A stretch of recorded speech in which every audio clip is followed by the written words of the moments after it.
தரமான பிஓபிஎஃப் சிஸ்டனை கேட்டு வாங்குங்க. தரமான பிஓபிஎஃப் ஜெஸ்டா. தரமான பிஓபிஎஃப் ஜெஸ்டா. தேநீரின் உன்னத கிளை. உரிய முறைமை இருக்கும் சந்தர்ப்பத்தில் பத்திரிகையில் விளம்பரம் ஒன்றை பிரசுரித்து அரசாங்கத்தின் பிரதான பாடசாலை ஒன்றுக்கு ஆசிரியர் ஒருவரை இணைத்துக் கொள்வதற்கு எடுக்கும் முயற்சிகள் தொடர்பில் தகவல்கள் வெளியாகியுள்ளன. இது சட்டத்திற்கு புறம்பானது என ஆசிரியர்கள் சங்கங்கள் குறிப்பிடுகின்றன. இந்த வாராந்த தேசிய பத்திரிகை ஒன்றில் பிரசுரிக்கப்பட்டிருந்த விளம்பரமே இதுவாகும். கம்பஹா பிரதேசத்தில் அரசாங்கத்தின் மகளிர் பாடசாலை ஒன்றுக்கு உயர் தரத்திற்கு விவசாய பாட ஆசிரியர் ஒருவருக்கு வெற்றிடம் நிலவுவதாக அதில் குறிப்பிடப்பட்டிருந்தது. அந்த பாடசாலையின் பெயர் அதில் குறிப்பிடப்பட்டிருக்கவில்லை என்பதுடன் தனிப்பட்ட தொலைபேசி இலக்கம் ஒன்றும் வழங்கப்பட்டிருந்தது. எனினும் அந்த தொலைபேசி இலக்கத்தை உடையவரின் பதவிகள் எங்கு குறிப்பிடப்பட்டிருக்கவில்லை. இது குறித்து நாம் ஆராய்ந்த போது இந்த தொலைபேசி இலக்கத்தை உடையவர் பாடசாலை ஒரு பிரிவின் தலைமை பொறுப்புடையவர் என எமக்கு அறிய கிடைத்தது.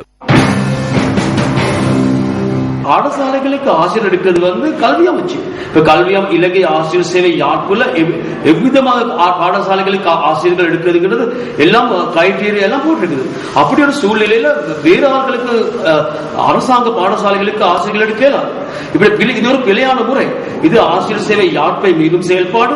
தனியாருக்கு அப்படி பாடசாலைகளுக்கு ஆசிரியர்கள் எடுக்க இயலாது. இது பிழையான ஒரு செயல்முறை.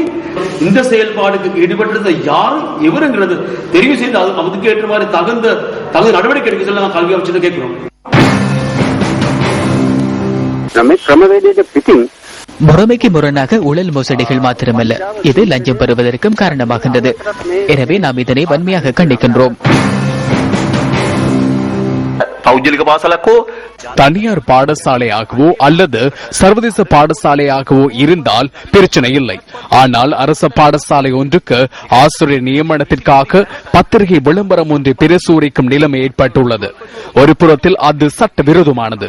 பாடசாலையின் நிர்வாகம், அதே போல பாடசாலைகளுக்கு அதிபர்களை நியமிப்பது கல்வி அமைச்சு. ஒரு புறத்தில் ஆசிரியர் இடமாற்றத்தை கோருங்கள். அதே போல் இவ்வாறான சம்பவங்களினூடாக இந்த நாட்டின் ஆசிரியர்களை நினைத்த மாதிரி ஆட்டுவிக்க பாடசாலைகளுக்கோ கல்வி அதிகாரிகளுக்கோ இடமில்லை. இதனை நிறுத்த வேண்டும். இதனை நாம் வன்மையாக கண்டிப்பதோடு இந்த நிலைமையினை நாம் எதிர்க்கின்றோம். இது தொடர்பில் கல்வி அமைச்சின் செயலாளர் கோட்டாபய ஜெயரத்னவிடம் வினவிய போது இது குறித்து ஆராய்வதாக அவர் குறிப்பிட்டார்.